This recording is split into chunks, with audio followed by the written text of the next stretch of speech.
and welcome back to the Crafty Author. My name is Anissa. I am the Crafty Author, and welcome to my quilting room.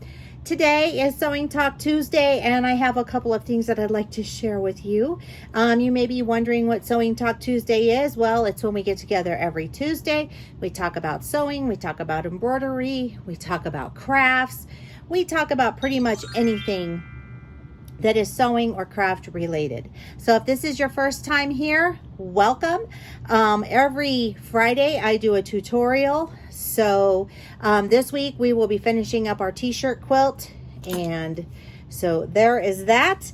But today I want to show you some things that I have worked on, and the first one is, this is so cute. I picked this up at my local quilt shop. They had 2 of these left, and so I grabbed both of them. These are made by Kimberbell, so I will link below to where you can purchase these from if they're still available. I can't promise. I don't know if they are or not, but these are little notebook holders, and it is called, I'm trying to remember, I want to say it's the Do It notebook, but that's probably not right.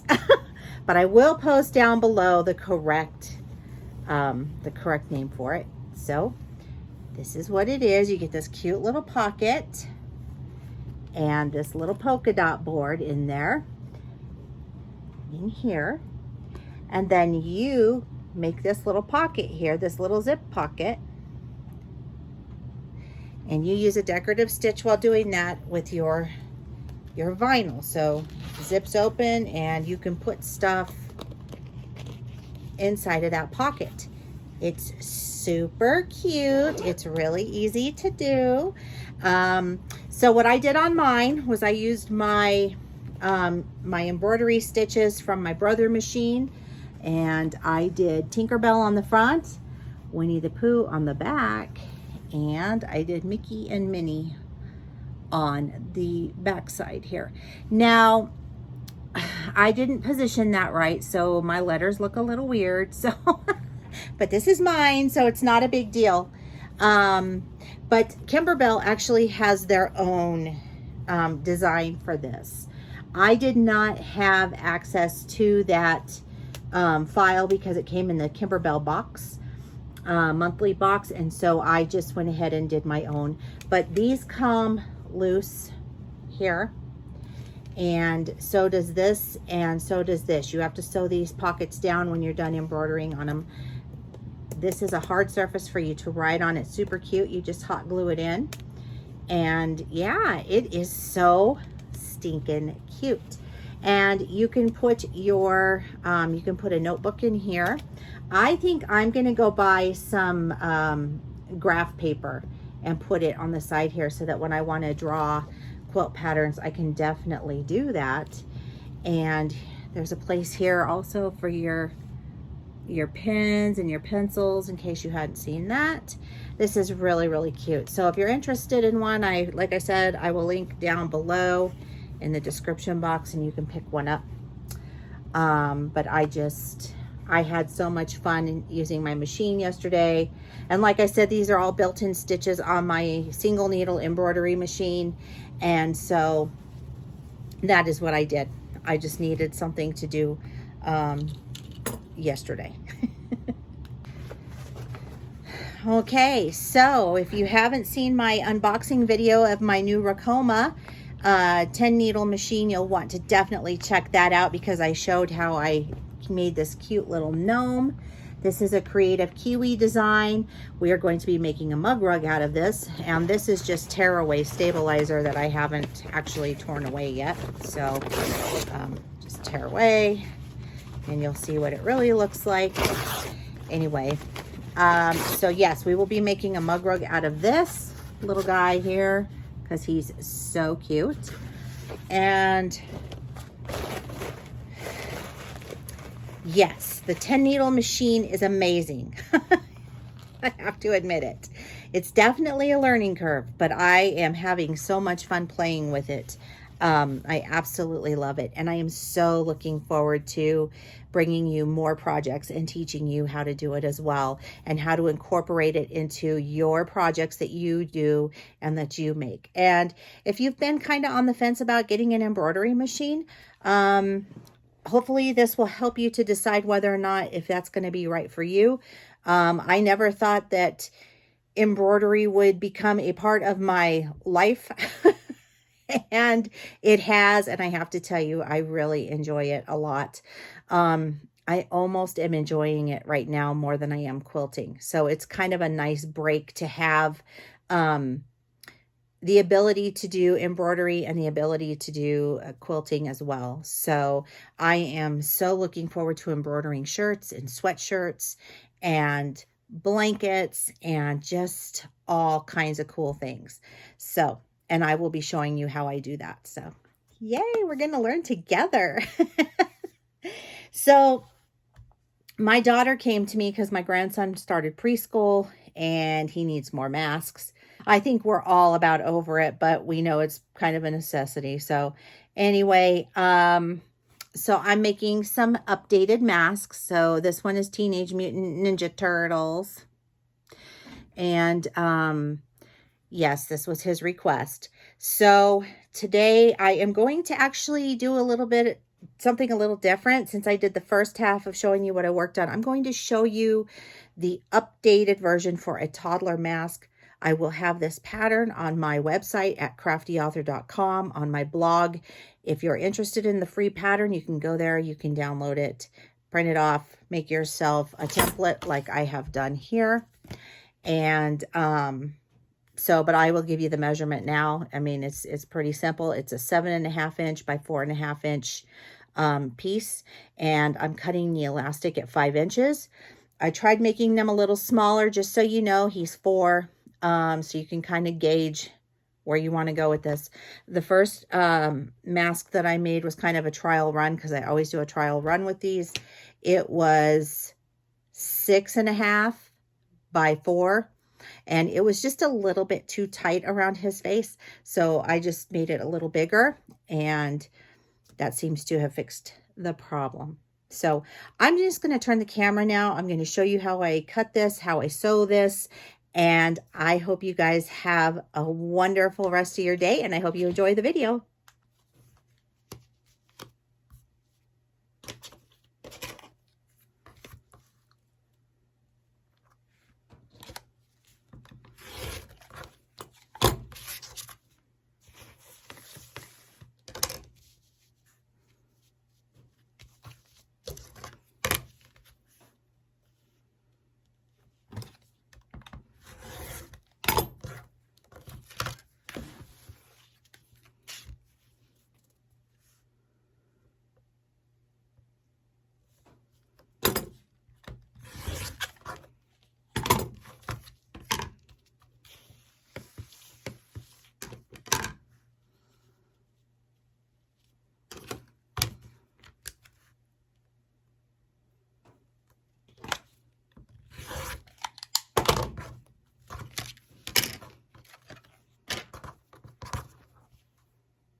I'm using an 1/8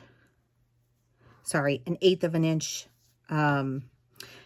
wide elastic. I'm going to cut that at 5 inches.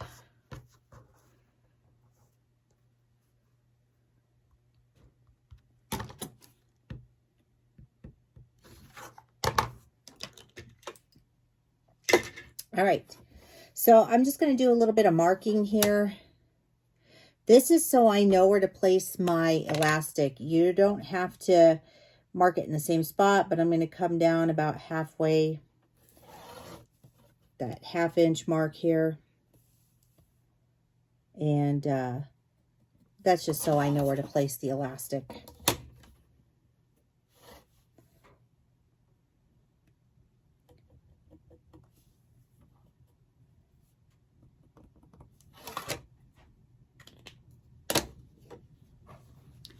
You can see where I marked it.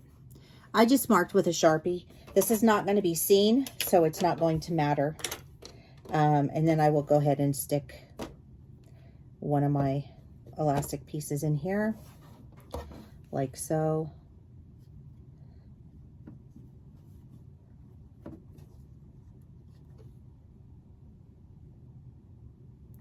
going to leave a little bit of it sticking out right here where I made my mark.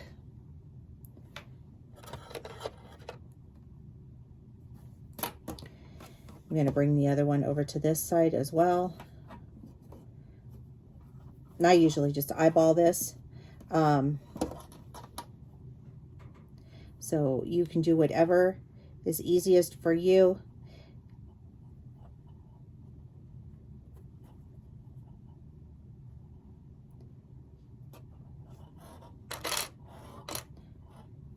Okay, got that one on. I'll do it to this side as well. That way we're ready to go when we start sewing. Let's pull this back.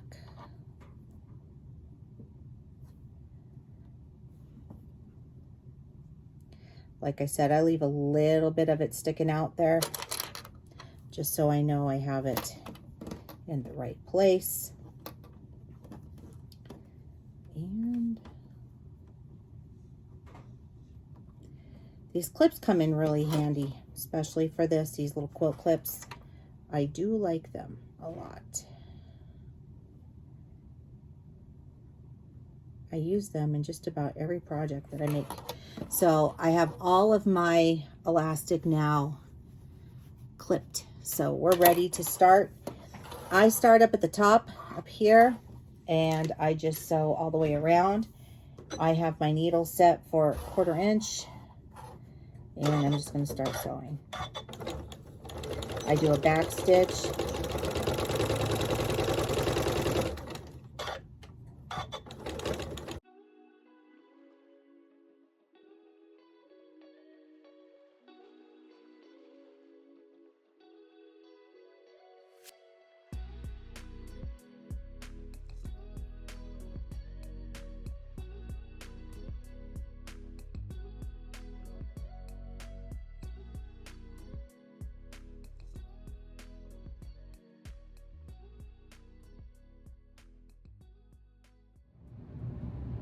All right, so we're gonna give this a press. I am using a glass head pin, so I'm not worried about it melting, so I can iron over it and it's fine. We're gonna take this and we're gonna fold it in half, and then we're going to press. And then we're going to fold in half and press again. And we're going to fold this portion to this crease that we created right here too. When we folded this in half, we're going to fold that in as well. And then we are going to take our, we have our little pleats, and we're just going to fold down. Just fold it down right here on the edge, just a little bit.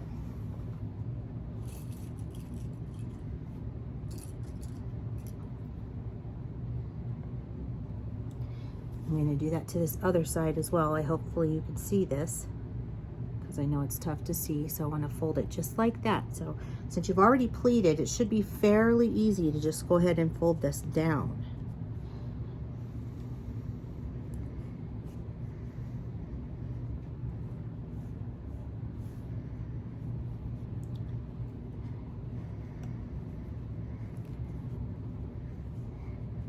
Take my center one and fold it down.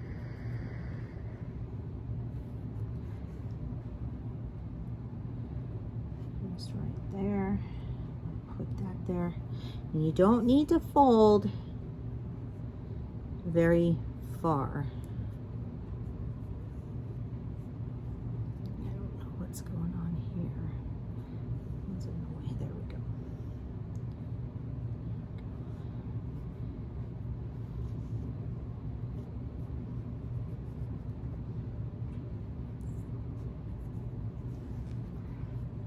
just like that.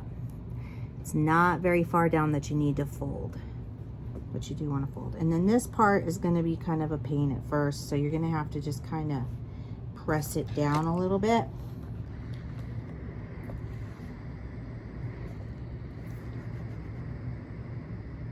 Okay.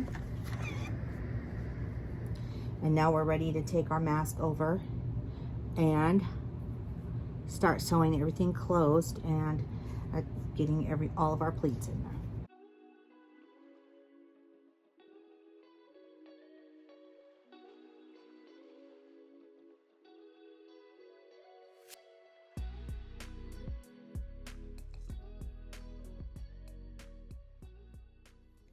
All right, that's it.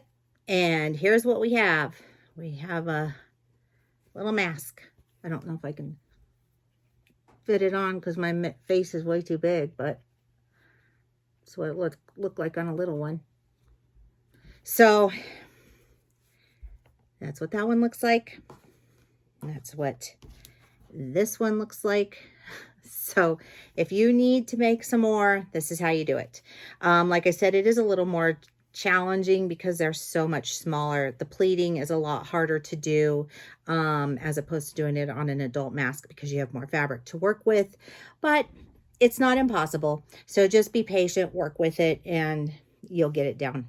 So if you'd like to follow me on social media, the links are down below in the description box. Don't forget to give this video a thumbs up. It helps the YouTube algorithm see us. If you'd like to share, that'd be great because sharing is caring. Don't forget to click that little bell. You'll get notified each and every time I upload an awesomely cool new video. And keep on crafting. I'll see you guys next time. Bye-bye.